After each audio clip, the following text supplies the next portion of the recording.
segunda parte donde vamos a abordar específicamente el tema de los derechos humanos y cómo impactó también en Corrientes para darle un ejemplo básico a tener en cuenta. Voy a compartir pantalla si me permiten.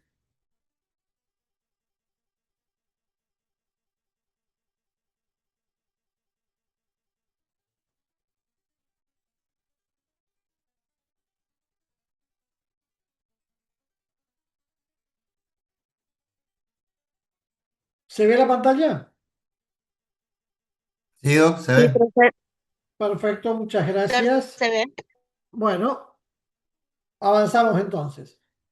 Efectivamente, podemos decir que la odontología legal como especialidad dentro de la carrera de odontología está en una encrucijada. Y el primer concepto que tenemos que tener en cuenta es que la odontología legal es tal vez la última de las desmembraciones importantes que tuvo la medicina legal. La medicina legal creció con la medicina y tuvo varias características que son fundamentales para tenerlas en cuenta.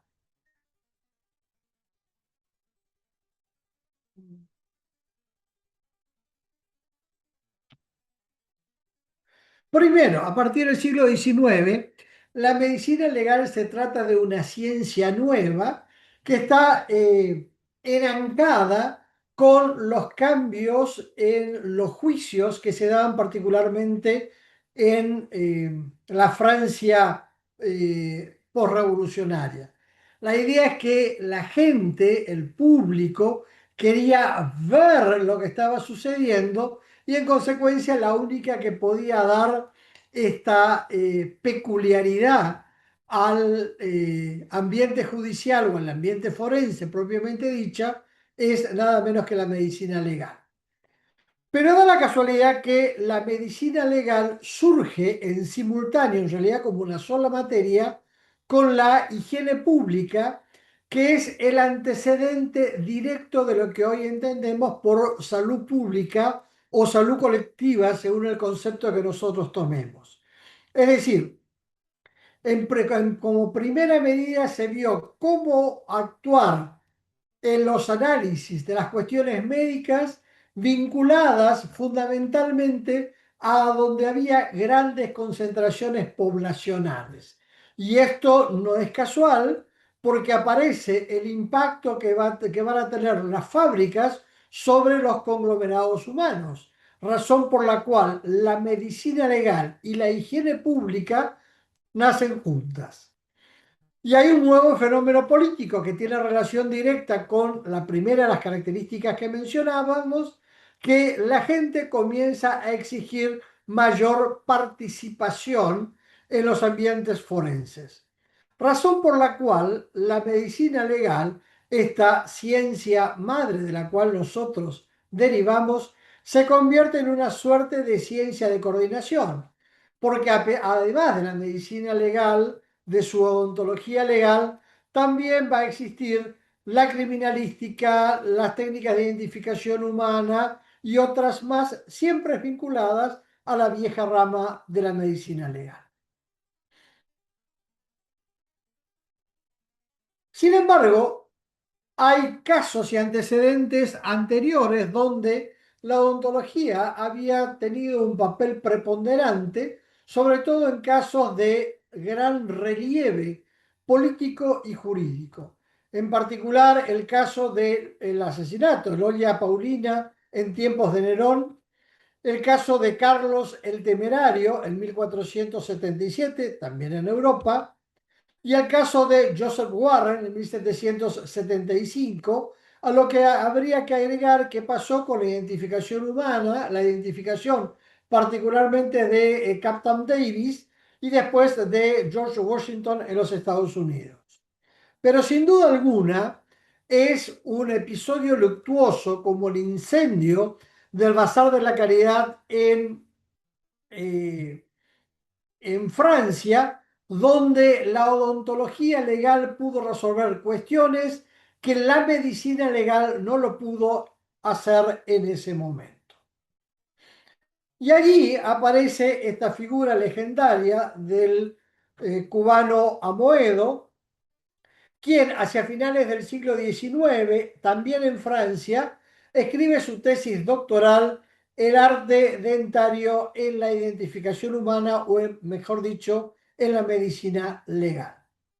Al mismo tiempo, entre nosotros existía otra figura legendaria, don Juan Ubaldo Carrea, que es de los primeros egresados de la carrera de odontología de la Universidad de Buenos Aires, creada también a finales del siglo XIX, quien establece una técnica de identificación humana por medio de la dentadura en restos humanos que permite identificar el sexo, la talla y la edad de los mismos.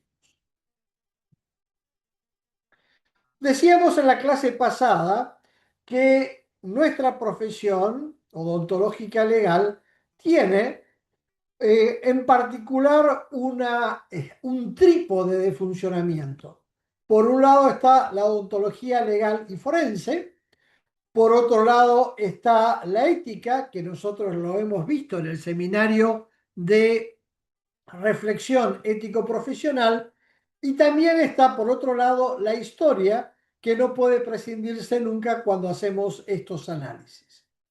Y allí habíamos visto que el derecho es una rama más de las ciencias sociales y que aparece un catálogo de conceptos aparentemente nuevos. Acá en la figura menciona delito, justicia, verdad, responsabilidad, libertad, que son conceptos que ya lo hemos venido manejando desde la asignatura anterior del seminario de reflexión ético-profesional.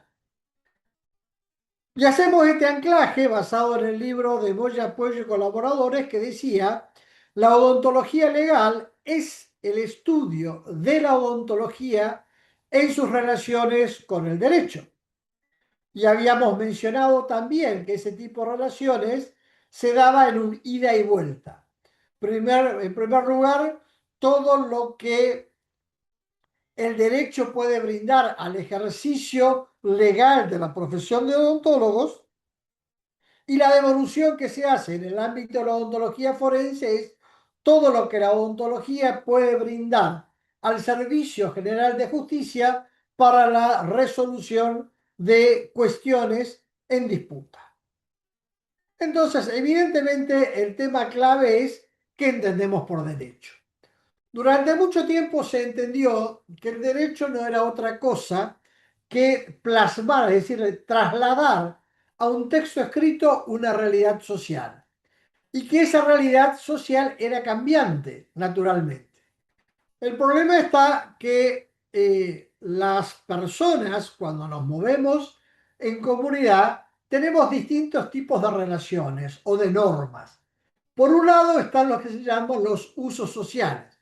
Es decir, yo entro al aula y saludo a la persona, saludo a los que están, o el profesor me saluda. Si yo le contesto o no le contesto, más allá que puede ser considerado un maleducado, no hay sanción, por lo menos en nuestro sistema. Si esto sucede en el ámbito de la policía o del ejército o de la armada, ciertamente no saludar a un superior es una infracción grave.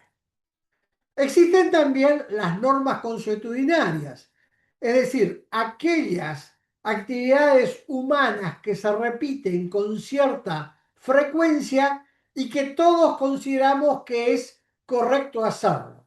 Y estas normas durante mucho tiempo rigieron la vida humana. Piensen ustedes en los pueblos originarios entre nosotros, donde no había escritura. Esta era la forma habitual y establecía, o sigue estableciendo, claro está, lo que es justo y lo que es injusto. Y lo decimos desde ya: las normas consuetudinarias no desaparecieron, siguen estando, y ahora vamos a ver un par de ejemplos. Hasta que llegamos a aquellas normas que son consuetudinarias porque se repiten habitualmente, pero su incumplimiento trae aparejada una sanción. Estas son las normas jurídicas, que tienen básicamente dos características. La primera de ellas es que el que hace la norma siempre es alguien distinto a mí. Y en este caso es el Estado. El Estado es el que hace la norma. Razón por la cual yo no me puedo negar a que me apliquen la norma. Si la norma es general, todos estamos sujetos a la norma. Como decía por ahí algún cantante muy conocido, aunque no lo veamos, el sol siempre está. Lo mismo sucede con el derecho. Aunque no lo veamos, el derecho siempre está regulando la conducta de dos o más personas como mínimo. Pero fíjense que hay que hacer un par de interpretaciones con respecto a este concepto. Por ahí en el material, porque responde a un criterio que alguna vez se sostuvo, que el derecho no es otra cosa que un conjunto de normas. No está mal, pero tampoco está bien. ¿Por qué? Porque si fuera así, si todas las normas estuvieran en un pie de igualdad, bueno, ¿qué impediría que yo faltara a las clases teóricas y a las clases prácticas de odontología legal si no va a haber sanción? ¿O qué pasaría si yo mato a una persona? Las dos son normas jurídicas, pero ciertamente ambas no tienen el mismo nivel de importancia. Razón por la cual reiteramos, el derecho es un sistema, y no se olviden de este concepto, es un sistema de normas coercibles que rigen la vida humana en interferencia intersubjetiva. Vamos por partes. Es un sistema de normas. ¿Por qué? Porque acá aparece la idea de ordenamiento jurídico, lo que los abogados llaman el orden de prelación de las leyes. Hay leyes que son más importantes que otras y que si están en la base de la pirámide, en lo más importante del ordenamiento jurídico, ninguna norma que esté por abajo puede ser contraria a esa norma de arriba. La hablemos en términos precisos jurídicos. Este es un invento que hizo un gran constitucionalista y jurista austríaco, Kelsen, una de las constituciones más viejas de Europa, que dicho sea de paso sigue vigente, no ha sido reformada. Kelsen establecía que en el primer grado del ordenamiento jurídico está la Constitución. Y acá habla de los tratados, pero no cualquier tratado, ¿eh? Nuestra Constitución dice, la Constitución y los tratados internacionales de derechos humanos son los que tienen jerarquía constitucional. Es decir, están en el mismo nivel, en el mismo plano, en el mismo grado de importancia de la Constitución. Luego vendrán las leyes que en su consecuencia dicta el Congreso y los tratados internacionales que apruebe el Congreso. Luego vendrán las leyes, los decretos del Poder Ejecutivo, las circulares, las resoluciones, las disposiciones. Son todas normas jurídicas individualizadas para llegar a lo que técnicamente se llama el acto de ejecución. ¿Esto qué significa? Que si al final de mi pirámide jurídica, en el vértice yo tengo, por ejemplo, la ordenanza académica de la Facultad de Odontología, bueno, la misma nunca podrá ser contraria a lo que establece una ley y naturalmente no podrá ser contraria a lo que dice la Constitución. Porque si esto sucede, se estaría violando el principio de que la Constitución es la ley suprema. En segundo lugar, decía este concepto, son normas coercibles. Y acá viene la segunda cuestión que hay que tener en cuenta. Coercible significa que se imponen aunque no me guste. Y se imponen, aunque no me guste, porque el que las impone es el Estado.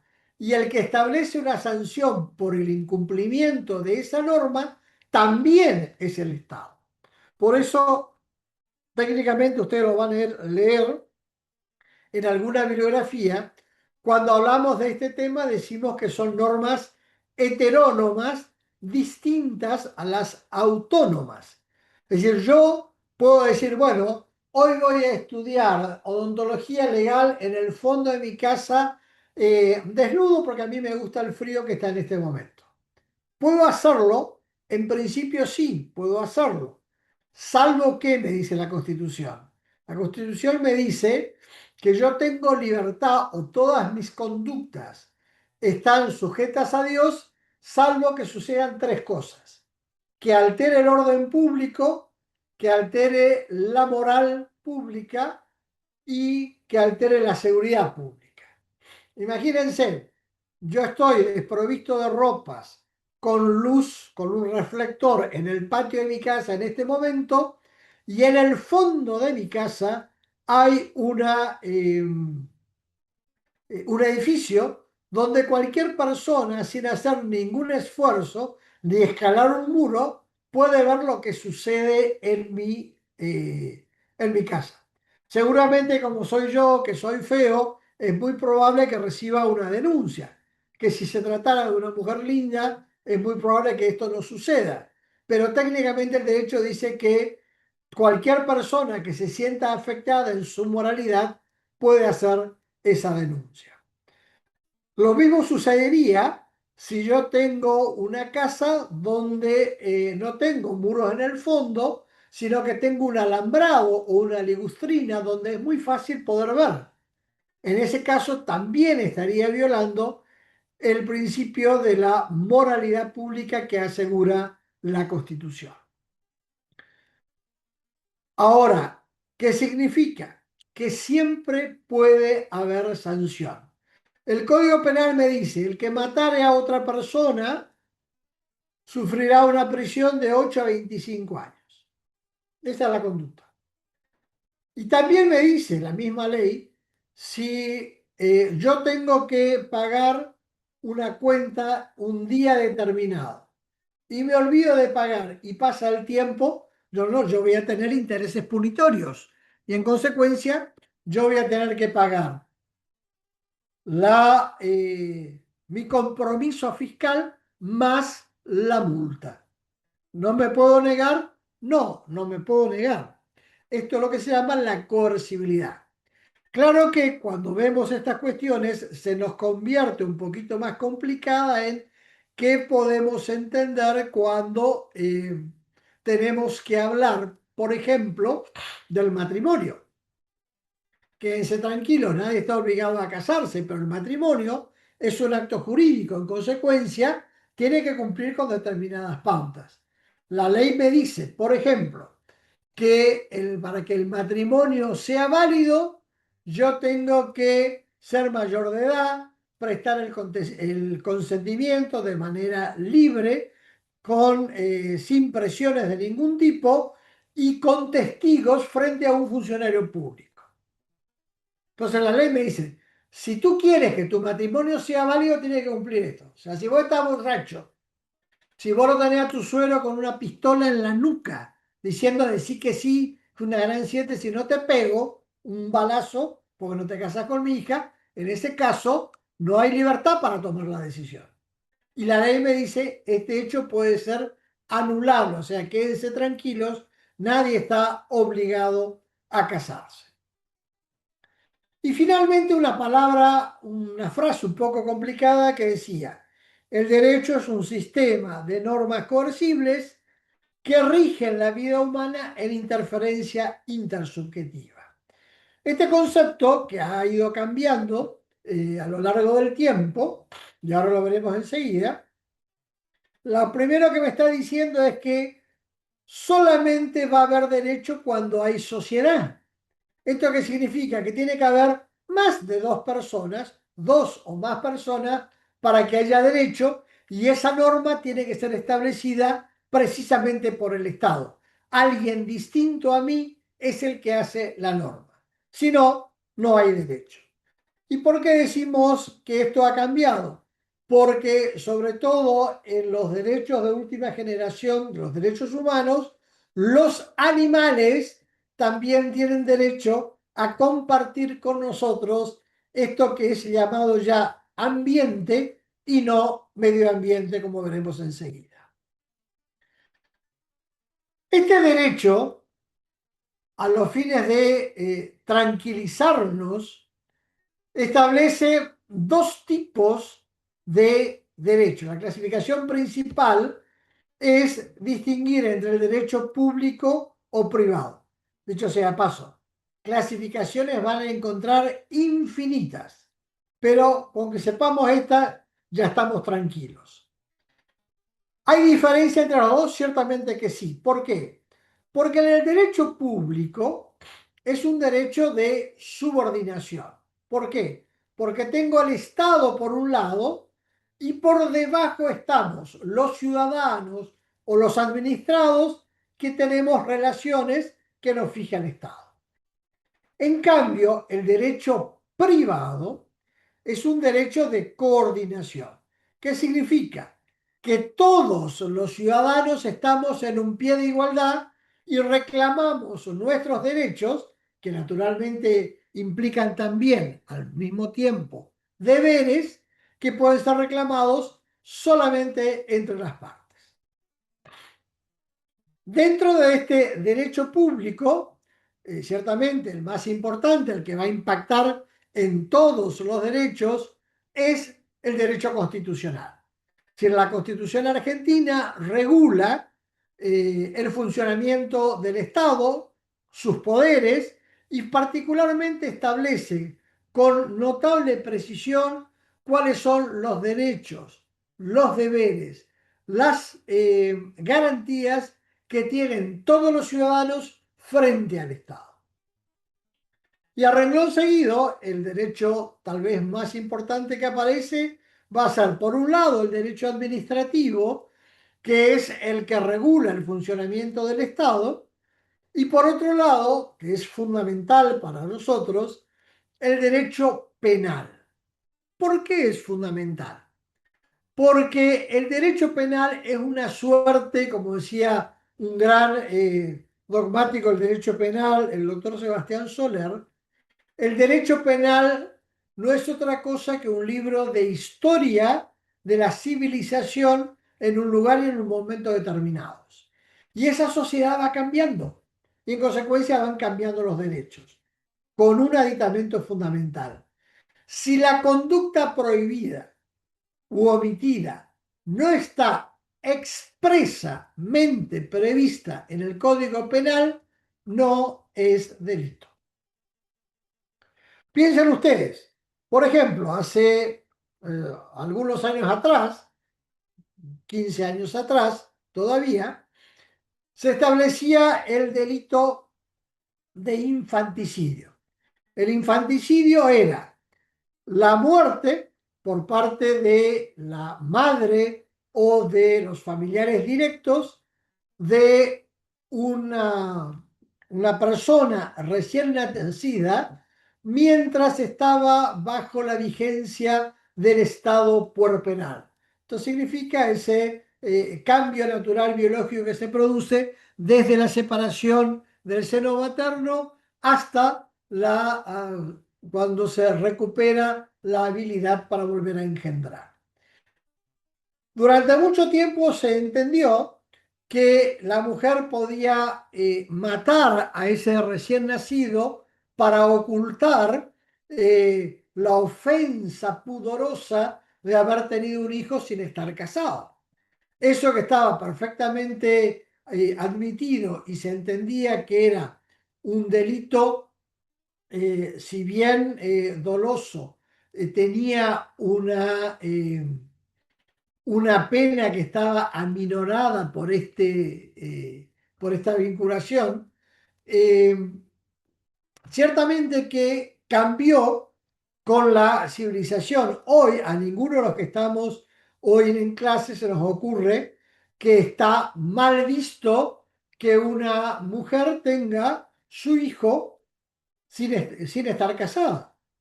En consecuencia, la ley que ha respondido a este criterio social ha dicho, bueno, a partir de ahora esta muerte de un menor no es más un delito minimalitario, sino que comienza a ser tipificado con un agravante por el vínculo. O sea, hoy matar a un menor de edad, a un recién nacido, es un delito grave. Pensemos ustedes la cantidad de casos que hemos visto de niños que aparecen en los basurales. Hoy eso es un delito doloso, homicidio doloso agravado por el vínculo. Y dentro del derecho privado hay otros derechos, por supuesto, el derecho financiero, el derecho municipal, eh, el derecho agrario, el derecho ambiental, que está tan de moda en estos momentos, son todos derechos públicos. Y el derecho a la seguridad individual también es un derecho que, dicho sea de paso, también está en crisis. El de la seguridad social, perdón. Mientras que el derecho privado, que dijimos que es un derecho de coordinación donde tienen preferencia aquellas personas que están vinculadas en un pie de igualdad. El primero, el principal, fue siempre el derecho civil, que con las complejidades de las relaciones con el paso del tiempo, la incorporación de la tecnología, etcétera, fueron desdoblándose y aparece el derecho comercial, el derecho laboral, que también tiene una parte del derecho público, dicho sea de paso. Es decir, todas las relaciones que nosotros tenemos como profesionales de la odontología están impactados tanto por el derecho público como el derecho privado. En el derecho público, desde el punto de vista del derecho administrativo, para comenzar por uno, van a estar todas las normas para el ejercicio legal de la profesión que vamos a ver en clases futuras a cargo particularmente de la doctora Natalia, mientras que las reglas del ejercicio profesional también están establecidas en ese mismo derecho público. Y acá aparece un dato interesante. Fíjense, durante mucho tiempo se consideró que las normas consuetudinarias del trato a partir del juramento, etcétera, etcétera, no afectaban al orden público. Bueno, les tengo una mala noticia, sí afectan. ¿Por qué? Porque el que regula el funcionamiento de los colegios profesionales que tienen previstos entre sus autoridades el Tribunal de Disciplina, que va a regular la conducta de sus asociados en el cumplimiento o incumplimiento de las normas del ejercicio profesional, que imponen sanciones también, no tan graves como las del ámbito judicial, esas están expresamente previstas en el derecho administrativo. Y en el derecho penal, obviamente, van a aparecer aquellas que tengan que ver con el ejercicio ilegal de la profesión. Y acá viene el segundo tips que queremos darle el día de hoy. Durante mucho tiempo se sostuvo que los profesionales de la salud no cometen delitos dolosos, sino delitos culposos. Bueno, esto es mentira. Porque si yo hago un certificado de favor sabiendo que es falso, este es un delito doloso de falsedad ideológica. O sea, los profesionales de la salud también cometemos delitos dolosos. No es un dato menor para tener en cuenta y después si quieren cuando hablemos del tema de el daño, vamos a ver algunos casos, si están o no simétricamente asimilados a lo que pasa con los accidentes de tránsito y si efectivamente el famoso caso del muchacho que en un coche último modelo, yendo por la banda en contramano, atropelló a dos personas y los mató, si eso es delito doloso, si es delito preterintencional o si es delito culposo. Son las características que vamos a ir viendo más adelante. Y naturalmente la relación entre el odontólogo y su paciente está regulado por el derecho civil porque se trata de un contrato. Aunque no le digamos, venga señor, esto vamos a firmar un contrato como hacemos cuando alquilamos una habitación en la pensión, sigue siendo un contrato. que tiene sus propias características porque dice, usted a cambio de un honorario que yo le voy a pagar, usted se tiene que comprometer a poner toda su sapiencia al servicio de intentar solucionarme mi problemática sanitaria que me aqueja. Esta es la primera cuestión. Esto es lo que técnicamente llamamos obligaciones de medio. ¿Qué significa esto? Que yo como odontólogo no estoy obligado a asegurarle un resultado, que lo que es una obligación de resultado, pero sí a brindar toda mi capacidad, toda mi sapiencia para intentar solucionar el problema que lo aqueja. Hacemos un pequeño recreito de 5 minutos mientras cambiamos las diapositivas. Podemos seguir en línea tranquilamente. Gracias. Sí, Sí, doctor, se doctor. escucha perfecto. Perfecto, Sí, doctor. gracias. Bueno, vamos a continuar con la segunda parte de lo prometido, que estamos trabajando específicamente el tema de los derechos humanos y la salud en particular. Eh, el término de derechos humanos, si bien es un término moderno que aparece sobre todo a partir de las postrimerías de la Segunda Guerra Mundial, hay una buena parte de la doctrina. La doctrina son los autores que escriben sobre estos temas que dicen, che, estamos hablando de derechos humanos en realidad desde la primera constitución de las declaraciones de eh, Juan Sin Tierra en Inglaterra en pleno medioevo, donde ya aparecen plasmados los derechos civiles y políticos de los ciudadanos y que con el paso del tiempo va a ir cambiando, modificando y cambiando el eje fundamentalmente. Vayamos por parte. Que aparece en este contexto un tema que muchas veces ni los abogados ni los odontólogos le solemos dar su importancia, que es el tema de la economía. Usted sabe que la economía impacta positiva o negativamente, si no pregúntenle a Milei, a los que están en contra de Milei o a favor de Milei, si la economía incide o no en las actividades normales que tenemos los ciudadanos.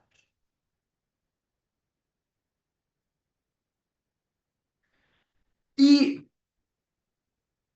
cuando nos constituimos como nación argentina en 1853, ampliada y modificada con la reforma de 1860, estamos en un modelo económico conocido con el nombre de acumulación originaria, capitalismo periférico o modelo agroexportador.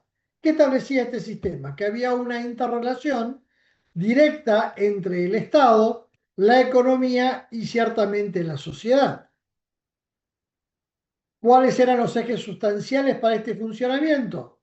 El concepto de Estado-nación, el concepto de un sistema político y el funcionamiento del mercado nacional. Fíjense, ¿cómo se constituye el Estado-Nación a partir de 1853? Con las siguientes herramientas. Primero, el ejército, para disciplinar las provincias que hasta ese momento eran independientes y que ahora pasaban a ser autónomas, dependientes del gobierno de la nación, pero disciplinadas ciertamente por el ejército. Se establece una hacienda pública nacional para poder acompañar este modelo económico. Hay un sistema jurídico verosímil por primera vez. Se establece la burocracia civil y aparece la educación pública. Piensen ustedes que a partir de la sanción de la Constitución se constituyen en todas las capitales de provincias los colegios nacionales, Corrientes es el que más va a tardar, 1869, para establecer un modelo claro de formación de los futuros dirigentes políticos del país, de donde hay una clara simbiosis entre el poder económico y el poder político. El mercado nacional estaba basado primero en la necesidad de la mano de obra. Piensen ustedes que en ese momento, en lo que es hoy la Argentina, tenía una población inferior a los 3 millones de habitantes y en consecuencia necesitaban mano de obra, por lo tanto, trajeron ingentes oleadas de inmigrantes que venían, sembraban, cosechaban y se iban a otro lugar. Algunos de estos, generalmente los que fracasaron, se quedaron entre nosotros, pero claro, fueron tantos que fueron modificando esta idea de nación que teníamos hasta ese momento. Y por otro lado, éramos un país pobre, no teníamos plata, en consecuencia, ¿cómo podíamos hacer? Pedíamos a las empresas extranjeras que vengan, inviertan y los compromisos que no los podíamos cumplir los brindábamos con tierras. Esto va a suceder particularmente para el caso de los ferrocarriles. Piensan ustedes, por ejemplo, que solamente la provincia de Corrientes en el siglo XIX emitió casi 28 bonos de distintos nombres para poder pagar la deuda externa que se había generado. Con respecto a las tierras, que es la tercer pata importante del mercado nacional, tenemos un transporte que estaba sumamente limitado. En nuestra ciudad estaba el transporte marítimo. Piensen, por ejemplo, en esta iconografía de 1856, donde acá se ve la antigua iglesia de la Merced, acá se ve la antigua iglesia de San Francisco, y esta es la zona de puertos que estaba frente a lo que hoy es el Colegio Nacional, es decir, un poco más hacia el sur de lo que está ahora el puerto de Corrientes. Hasta que aparece, hacia principios del siglo XX, el ferrocarril. La línea ferroviaria de Corrientes, la más importante, la que venía sobre la costa del Uruguay, tenía su nodo, es decir, su módulo de mayor trabajo y concentración de talleres, estaba precisamente en la ciudad de Montecaseros y era la que llegaba hasta la actual ciudad de Posadas y de allí al Paraguay cruzando por ferry. También habían cruzado por ferry desde Entre Ríos para llegar a la provincia de Buenos Aires.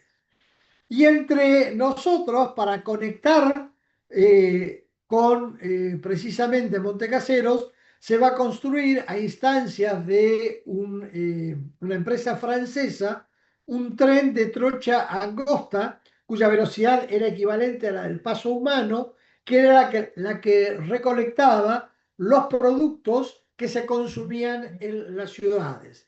Esto es conocido con el nombre del ferrocarril económico de la ciudad de Corrientes.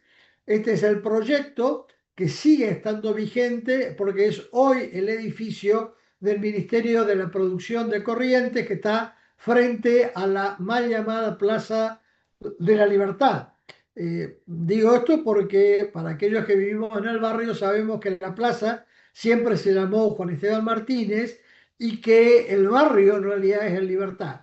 Pero como todo el mundo conoce como Plaza Libertad, está refulado interesante que hicieron de esa plaza, que es digna de verse, más allá que podamos discutir los costos, es lo que se conoce como Plaza Libertad y el Ministerio. Y por otro lado, el sistema de la tenencia de tierras, que era exactamente igual que como se dio en la época de la colonia. Es decir, había grandes latifundios para la producción agrícola o ganadera. Corrientes, que inicialmente tenía una postura agrícola muy interesante, con la provisión de agua dulce gracias a los esteros, en realidad se va a convertir en el eje principal para la ganadería, razón por la cual en el sur de Corrientes aparecen los primeros frigoríficos de la República Argentina. Y ustedes dirán, oh, qué avanzado que fuimos. No, fuimos castigados, porque el modelo era esencialmente agrícola y en consecuencia el Corrientes quedó relegada a tierras de pasturas para los animales que luego eran faenados en estos frigoríficos, en el sur de Corrientes y en el norte de Entre Ríos, para luego exportarlos. ¿Cómo era el sistema político? Había una clara subordinación de la provincia al modelo nacional. Existía un sistema político conocido con el nombre del unicato. El presidente participaba en la designación de los gobernadores y esa liga de gobernadores luego participaba en la elección del presidente. Por eso el presidente duraba 6 años y los gobernadores duraban 4 años. Pero ¿cómo se hacía para disciplinar? Y una herramienta que fue fundamental. Primero, a través de la intervención federal. Es decir, si la provincia era díscola, el Estado Nacional mandaba al regimiento más cercano para disciplinar. Y el segundo mecanismo de control va a ser el control de constitucionalidad a partir de las resoluciones de la Corte Suprema de Justicia de la Nación que siguen vigentes hasta nuestros días. ¿Qué queremos decir con esto? Siguiendo lo que decía el maestro Bianchi o el maestro Vidal Campos, en la mayoría de los juicios en que la provincia demandó a la nación, perdió. Y ellos hablan de un porcentaje que va del 88 al 94%. Y por otro lado, dijimos, el poder político y el poder económico estaban concentrados en las mismas manos, de allí que algunos autores hablan de la oligarquía gobernante del siglo XIX. ¿Qué pasaba en la salud?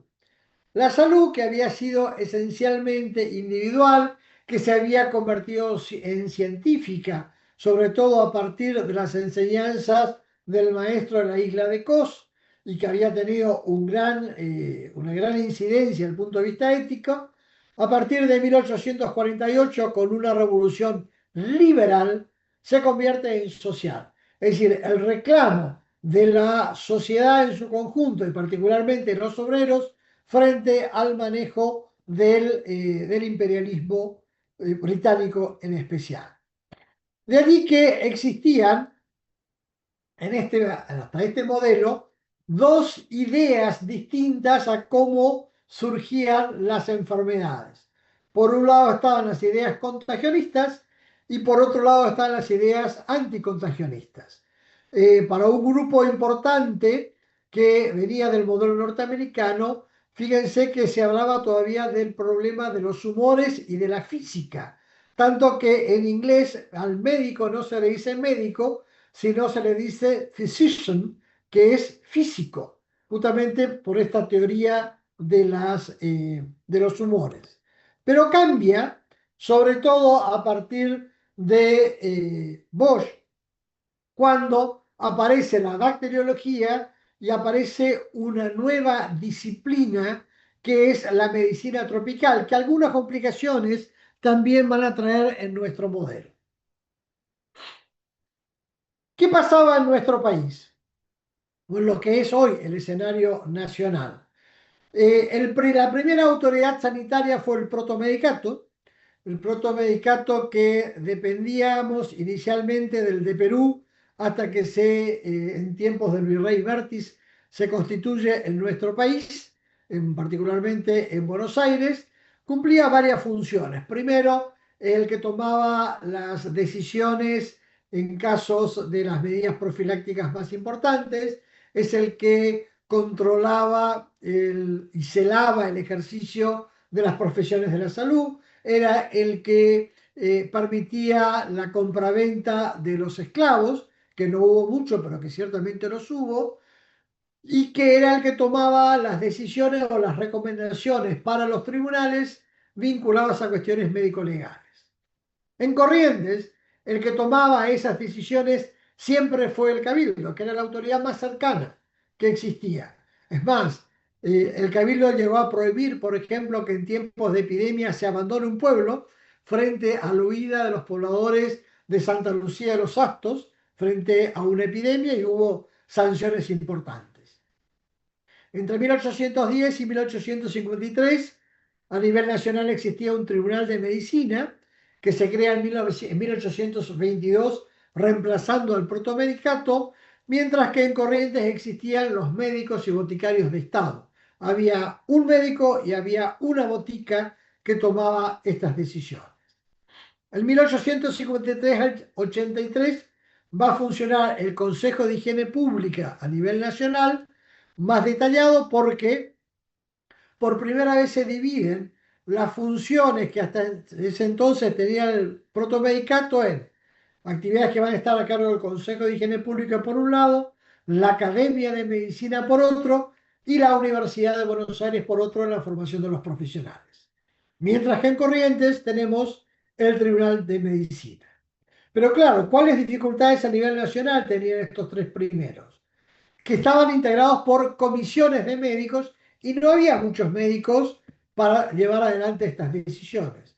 En consecuencia, con el criterio que si había cuarentena, no había comercio, y si no había comercio, no había progreso, lo que había que hacer era tomar decisiones más rápidas. Por lo tanto, dependiendo del Ministerio de Marina, se crea el Departamento Nacional de Higiene que va a funcionar, acá lo puse hasta 1922, pero en realidad funciona hasta finales del gobierno de, eh, de Ortiz, presidente argentino, que luego se va a convertir en una Dirección Nacional de Salud Pública hasta que el general Perón crea durante su mandato el primer Ministerio de Salud Pública y Previsión Social. Para hacer este trabajo nos guiamos por el método histórico. Acá está lo que estamos viendo. Esto es la heurística, es la búsqueda de las fuentes. Fíjense la cantidad de diarios que tenía Corrientes en el periodo que estamos teniendo en cuenta. Los legajos administrativos que hoy llamamos expedientes, que están todos sin orden, pero sí cronológicamente ordenados en carpetones en el Archivo General de la provincia de Corrientes. Luego se hace la crítica, es decir, establecer si estos datos son o no veraces, y finalmente se hace una reconstrucción y una exposición que podrá ser a través de un artículo científico, de un libro o bien de una simple conferencia, como en el caso de hoy. ¿Qué características tienen estos derechos de primera generación? En primer lugar, se establece que el modelo de Estado es un Estado minimalista o no intervencionista. Utilizamos un término francés que la verdad trajo algunos problemas, que es el del Estado eh, gendarme. Es decir, dejamos que la economía maneje el sistema y no nos involucramos en estas cuestiones. Fíjense, se impone el deber de abstención del Estado. Sus titulares, si bien son las personas de manera indelegable, no podían reclamar siempre, pero necesitaban tener plata para reclamar. En consecuencia, no era lo mismo el sano que el enfermo, el pobre, el rico, el patrón y el obrero, y esta es una de las primeras críticas que se le hace a estos derechos de la primera generación. Fíjense cuáles son las instituciones encargadas de la salud. El protomedicato, el Tribunal de Medicina, el Consejo de Higiene, pero también aparecen las sociedades de beneficencia. Si en la Iglesia, a través de distintas instituciones, pensemos en algunas sociedades que estaban dando vuelta, que se llamaban sociedades de beneficencia, sociedades de San Vicente de Paul, etcétera, eran las que administraban los hospitales. Los hospitales eran una gran creación del modelo católico de dar caridad cristiana en la antesala a la muerte. Por eso los hospitales eran manejados siempre por la iglesia. Y las asociaciones de socorros mutuos, con la gran cantidad de inmigrantes que tuvo nuestro país, aparecieron en el hospital israelita, el hospital británico, el hospital italiano, el hospital español, respondiendo a este modelo. Fíjense la primera cuestión que les voy a plantear que es vital. Cuando hablamos de este modelo y de los derechos humanos de primera generación, donde el Estado no interviene, coincide taxativamente, expresamente, con un modelo de atención que ustedes aprendieron, sobre todo en odontología social. Estamos hablando del periodo de la importancia de la curación. Cuando entramos, y aquí vemos las misiones que tiene el Tribunal de Medicina, que si ven, son bastante similares a las que establecía el protomedicato español.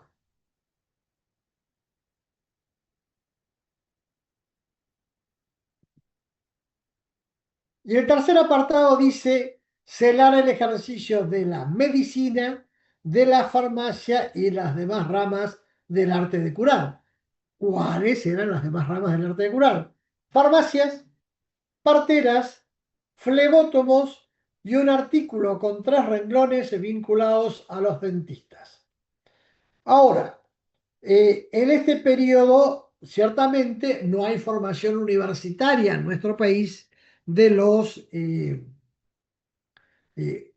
dentistas.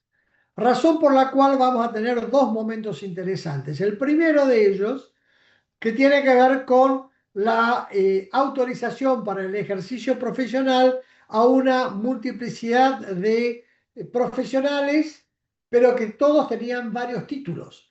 Me refiero a que había un mismo profesional que era peluquero, flebótomo y dentista. Hasta que van a comenzar a llegar a nuestras tierras un modelo de profesionales golondrinas, que eran profesionales eh, europeos y norteamericanos que venían ya con formación profesional universitaria, que ejercían especialmente en los puertos habilitados sobre el río Paraná y sobre el río Uruguay. Venían con sus equipos, prestaban su prestación odontológica y luego seguían con el barco de la carrera hacia otros lugares. Es decir, que no estaban afincados profesionales de esas características entre nosotros. Fíjense una publicidad de 1879, donde aparece este Adriano Magri, italiano, que había rendido un examen muy complicado, dicho sea de paso, examen teórico práctico de cirujano dentista. Piense que en esa época no había estos lentes especiales para poder copiar los exámenes.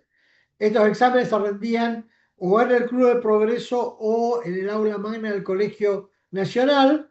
El primer día era teórico y el segundo día era práctico, y eran muy exigentes en cuanto al manejo de la lengua española, razón por la cual hubo importantes reclamos por parte de los profesionales, de los diplomáticos, pidiendo que sean más laxos en el manejo de la lengua española. Hasta que aparece entre nosotros, fíjense, Luis K. Muren, que dicho sea de paso, este americano dentista va a ser el padre de nuestro fundador de la Fuerza Aérea Argentina, Jorge Newbery, que estuvo por Corrientes. Estos son eh, fotografías de los diarios locales. Fíjense lo que costaba para este dentista italiano que hoy hablábamos, Magri.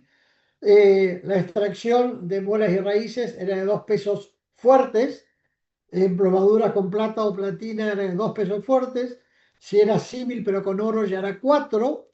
Eh, y fíjense cómo destaca, para los pobres gratis. ¿Esto qué significa?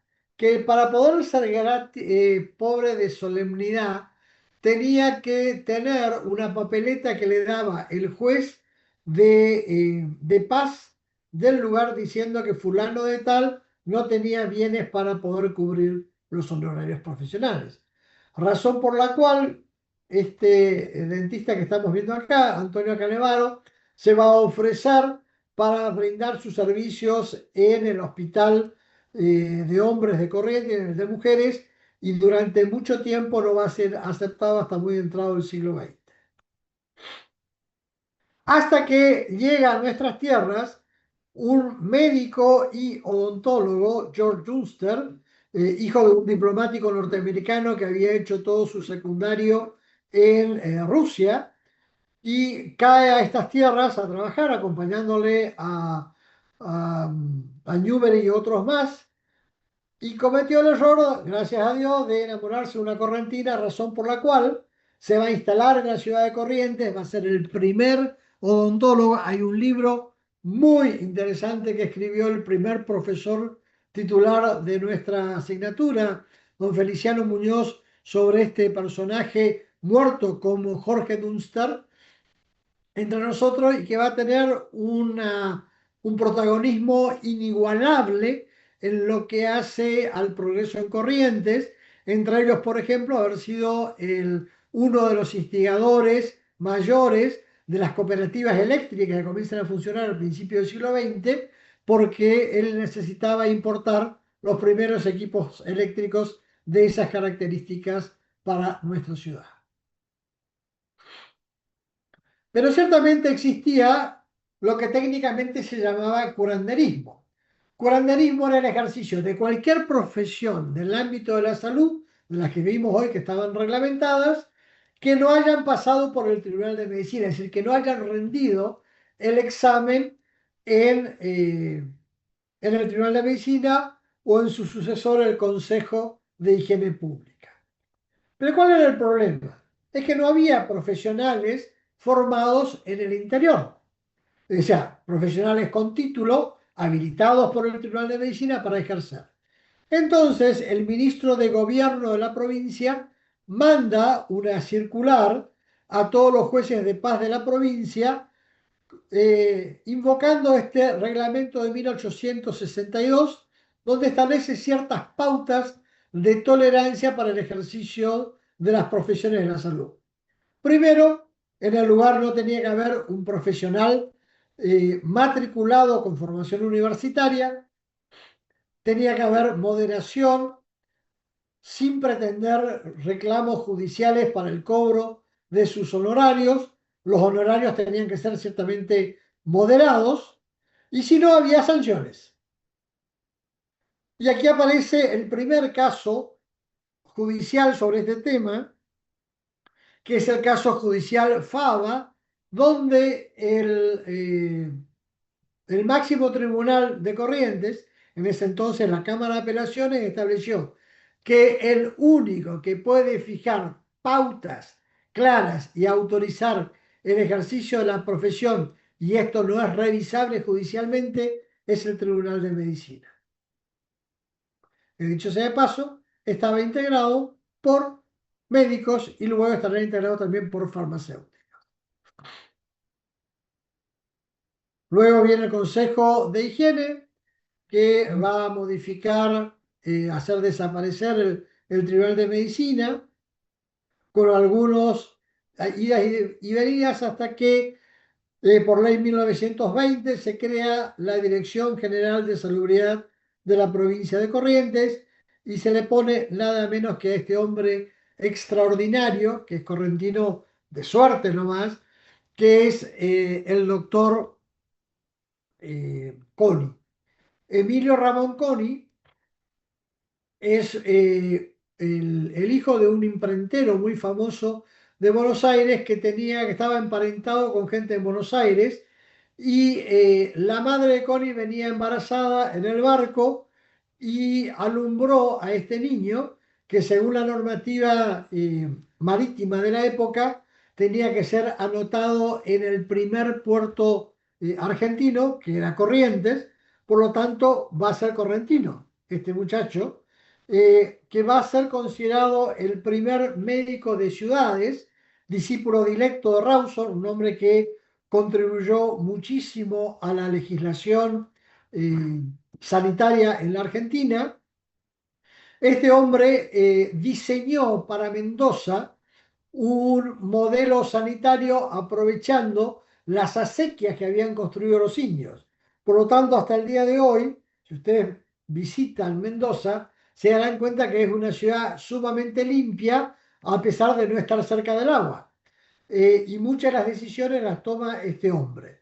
Cuando llega a Corrientes hace exactamente lo mismo, hace un análisis que yo les recomiendo que lean, que es la situación, la epidemiología y climatología médica en Corrientes, un libro de casi 400 páginas, que es el mejor análisis sanitario que alguna vez se hizo en la provincia de Corrientes. Este hombre identifica, por ejemplo, la existencia de la leishmaniasis y de la lepra, digo bien, y es el que recomienda la importación de los eucaliptos para el secado de los pantanos en derredor de las grandes ciudades. Y este es el que le va a dar el tinte científico a partir de la creación del Instituto de Bacteriología de Corrientes, también de efímera vigencia. 1920 al 50 se crea una Dirección General de Salud Pública que es unipersonal y que es el antecesor directo del Ministerio de Salud Pública. En síntesis, lo que hemos visto. Fíjense que hay la variable economía que tenemos que tener en cuenta habla que, que hay epidemias, que hay élites que manejan la economía y que estos impactan directamente en el desarrollo. Y la supremacía política habla de dos cosas. Por un lado, el entorno social, cuando habla de las epidemias, pero también habla de la hegemonía cultural cuando se refiere a las élites. Las variables en economía, hegemonía cultural, estigmas de enfermedades. Piensen ustedes, por ejemplo, en la epidemia de fiebre amarilla, que en Buenos Aires acusaba que era culpa de los italianos que estaban en la boca, mientras que a nosotros decían que eran los pobres y en Cuba decían que eran los negros. De donde esto tiene que ver directamente con cuáles son los estereotipos higiénicos que se van a utilizar. Los derechos de segunda generación tienen las siguientes características. Primero, al Estado se le impone una obligación de deber hacer, es decir, debe asumir una prestación positiva. Y esto claramente se da en el ámbito de la salud, en el ámbito de la educación. Es decir, el Estado comienza a gestionar, por lo tanto, todos los hospitales que hasta ese momento dependían de la Iglesia, de sus sociedades de beneficencia, pasan a ser administrados directamente por el Estado. Estos derechos, el de salud y educación en particular, son derechos colectivos y no son reclamables de manera inmediata y directa del mismo modo en todos los estados, sino que depende de las condiciones particulares de cada país. Este modelo surge con la Constitución alemana de Weimar, que surge luego de la caída de Alemania en la Primera Guerra Mundial y que después le va a permitir el acceso nada menos que a Hitler, y con la Revolución Mexicana en 1917, que llega hasta nuestros días. Con él surge lo que se dio a llamar el liberalismo democrático y social, si no queremos hablar de marxismo, donde aparece Keynes, que crea la idea del welfare state o el estado de bienestar, de donde el Estado es el benefactor natural en en la gestión de la cuestión sanitaria. Por lo tanto, ya no se discute que la salud es un gasto, sino comienza a hablarse la idea de inversión. Y presten ustedes atención a esto.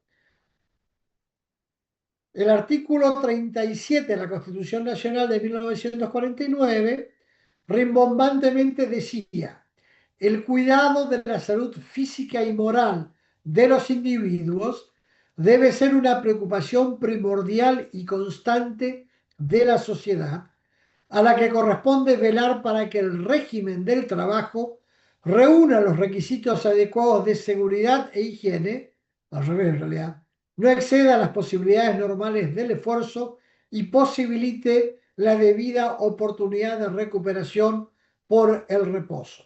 Ciertamente que estaba pensando solamente en los trabajadores.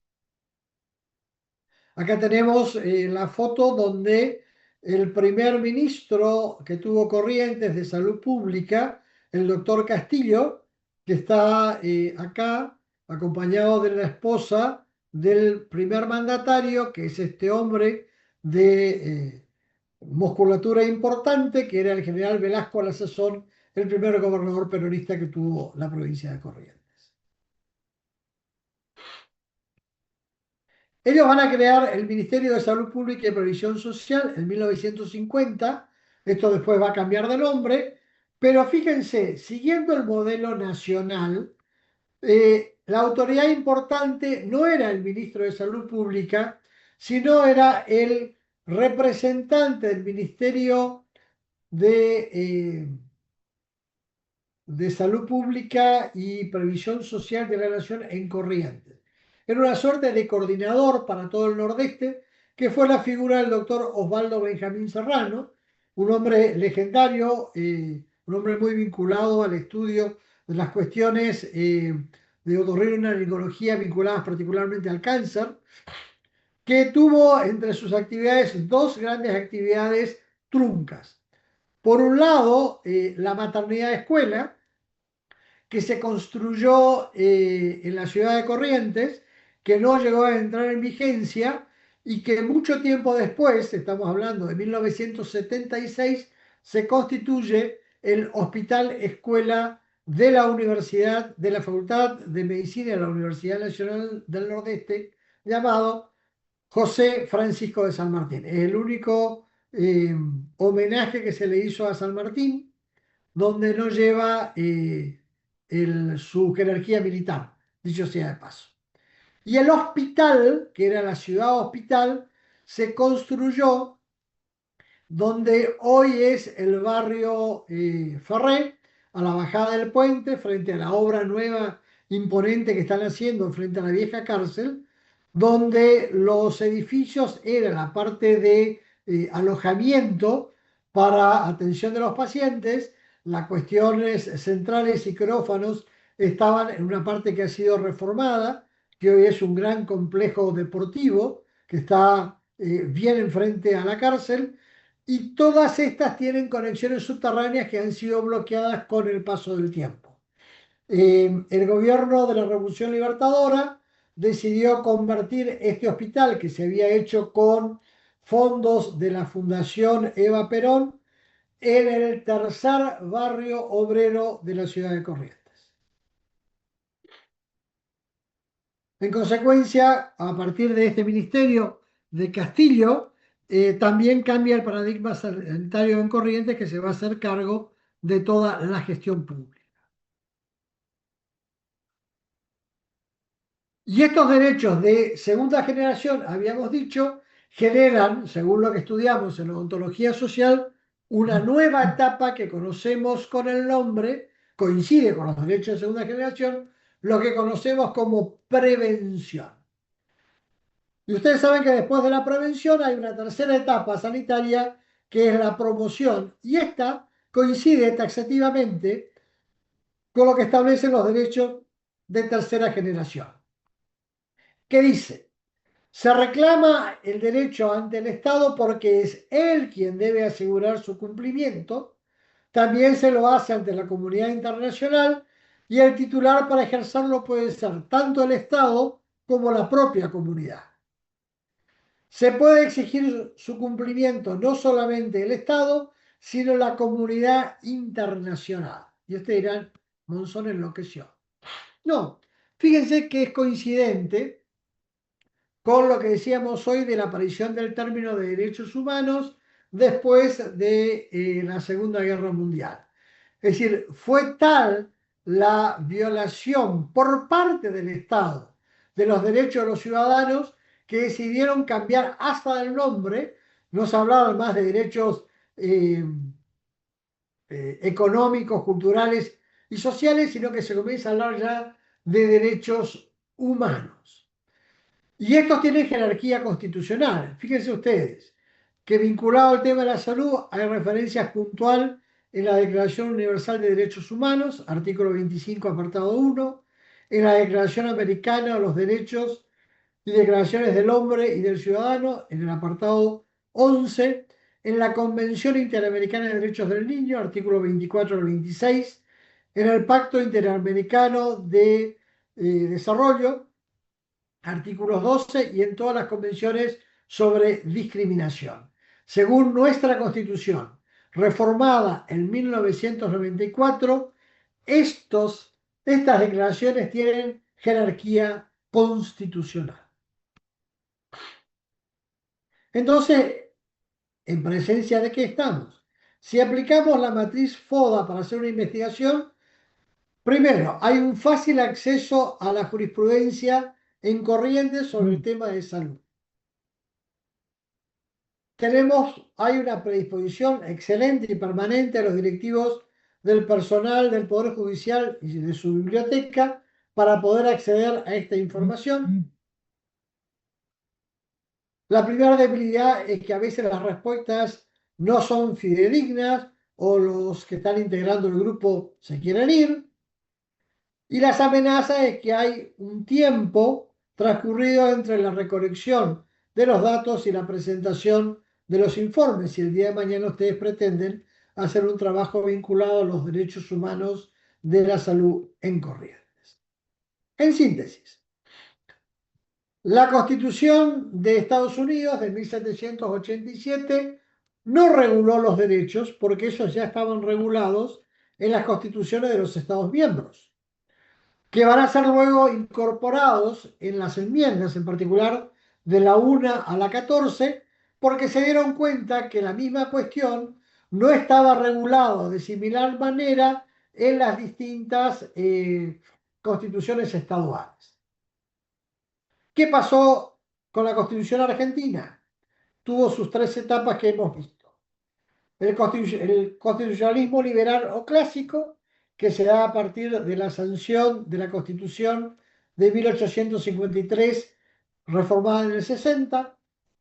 La segunda etapa, el constitucionalismo social, que se da a partir de la Constitución de 1949 y en particular de la reforma de 1957, que durante muchos años, casi 30 años, mantuvo un injerto en el modelo liberal que planteaba esa Constitución con la vigencia del artículo 14 bis de la Constitución. Y a partir de 1994 hablamos ya de la internacionalización de los derechos humanos que para nosotros tienen jerarquía constitucional. No quiero agotarlos más, hemos hablado bastante el día de hoy. Les invitamos a que reflexionen lo que han visto y lean el material que está disponible en nuestra página. Y recordarles que en la próxima clase que nos encontremos el lunes próximo, a partir de las 19, al momento de incorporarse ya pongan puntualmente que el nombre completo y el número de documento, porque es el sistema el que lee la participación de ustedes. Es decir, aunque ustedes pongan el dato en el chat, el que se registra automáticamente a través de la entrada. Y si uno entró con un punto o con el nombre de Juanita, ciertamente que no les va a servir. Quedo a disposición si quieren hacer preguntas, si no están absolutamente liberados. Muchas gracias, doctor. Muchas gracias, doctor.